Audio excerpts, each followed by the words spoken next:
Hello and welcome to another video where I show you everything you need to know about the KMA Audio Machine's Guardian of the Wurm. Disclaimer, this is not the greatest pedal in the world.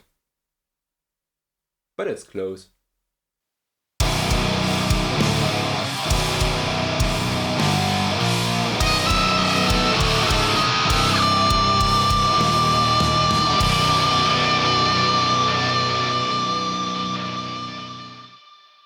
The Guardian of the Wurm comes in the standard big housings that KMA audio machines do, and it has, well, all the knobs.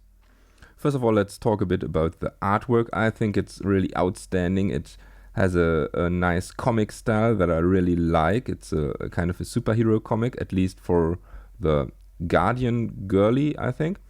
And this is, of course, the Wurm that you also find on the standard Wurm pedal. Those eyes of the Wurm are typically the LEDs, but here it's in the mouth. Nice touch.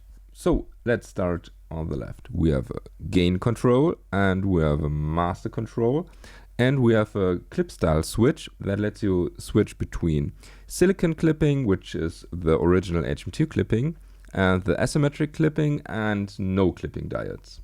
Then we have this 4-band EQ for low, mids, high mids, and high. Those are the same as on the standard Wurm pedal, although here they are graphical poties. And here we have 4 knobs that lets you dial in the frequency toggled from those switches. The low port lets you toggle from 60 to 150 with a little click at 90.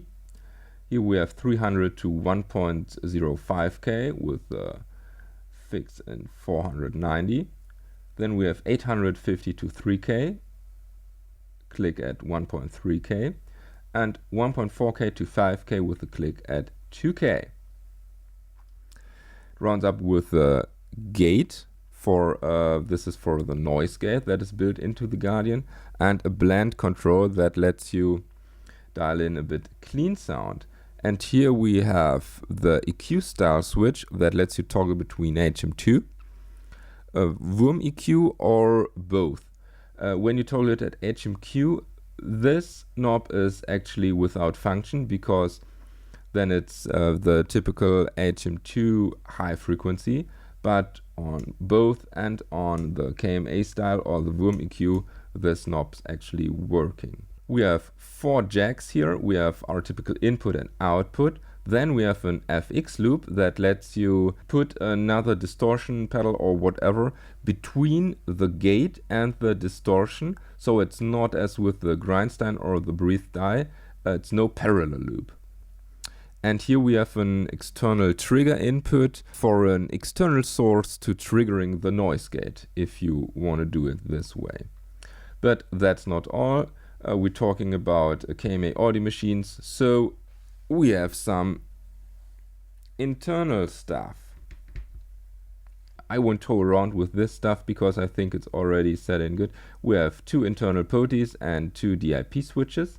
This one is for the gate response. You can select between a soft and a hard response. Here we have an input filter, so you can cut or uncut the input. Then we have a poti for the master volume, and we have another poti for the clean volume, although this doesn't work as a boost, it just sets the levels. So, lots of stuff to try out, so let's first of all see how the EQ curve looks on this pedal. So as you can see, the 4 sliders always have a nice red LED shining with them, so that's really cool. So let's activate the HM-2 and let's activate the Wurm. With this tame foot switch you can activate the noise gate, and since we don't want to use it here, we don't need it. So that looks kind of boring. Oh, and I have the closest HM-2 setup that I could come up with. So we have the silicon clipping and the HM-2 EQ curve.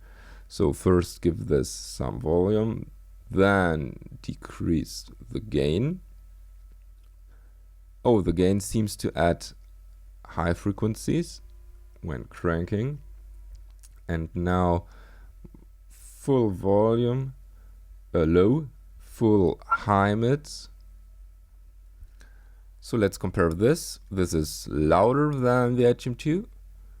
We have, well, it's at 95 here.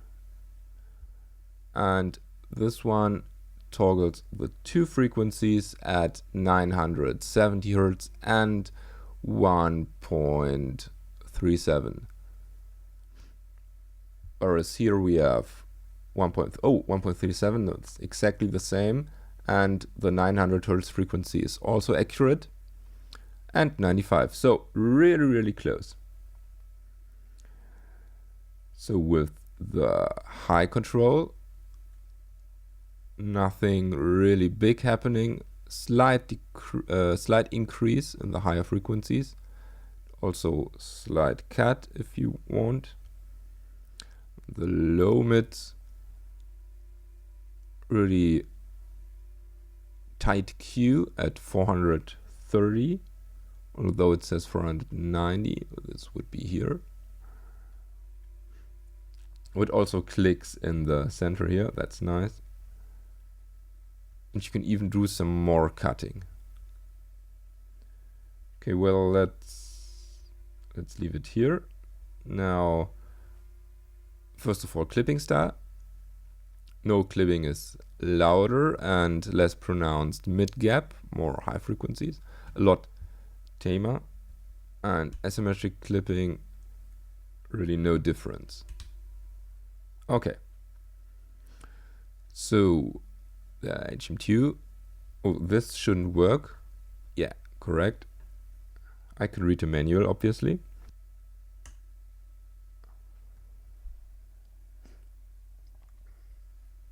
So with the KMA style, the huge HM-2 peak is gone, and now we have this peak at 1.4K, and now we should be able to move it. Yes, we are.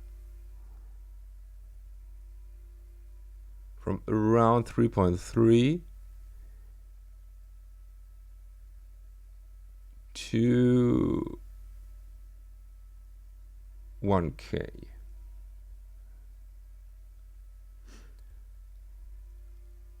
Also with the high you can add a nice boost at 2K. You couldn't do this previously, I think, because the HM-2 EQ was just too strong.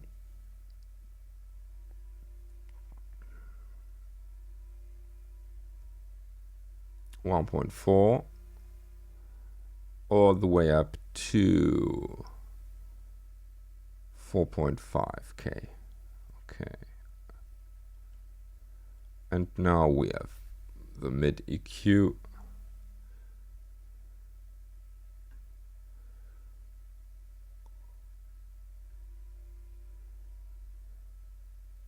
can do so much stuff with this thing that's actually not HM-2 related. Really cool.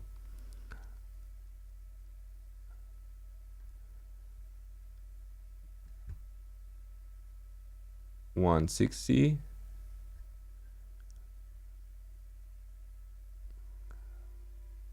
All the way down to 75, 74.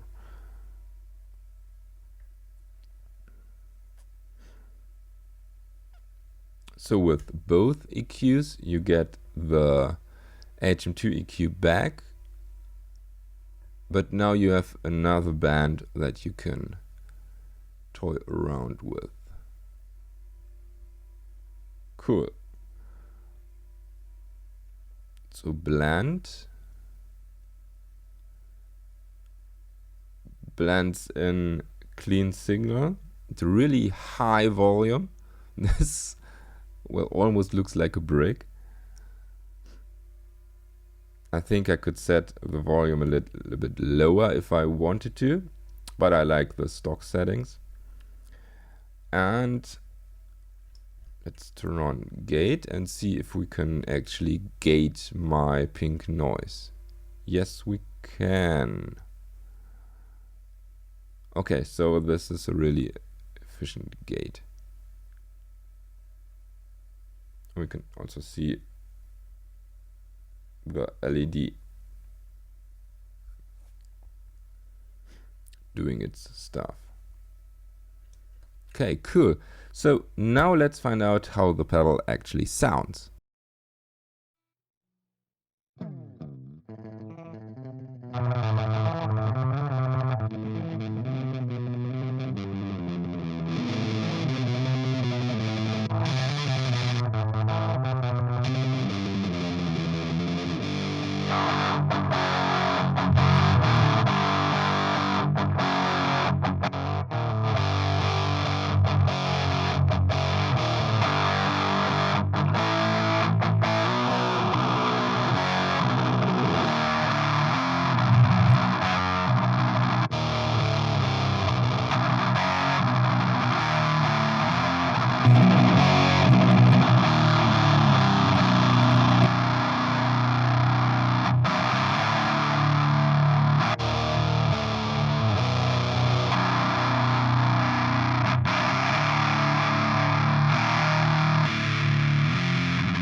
So I'm really blown away by the versatility the Guardian has.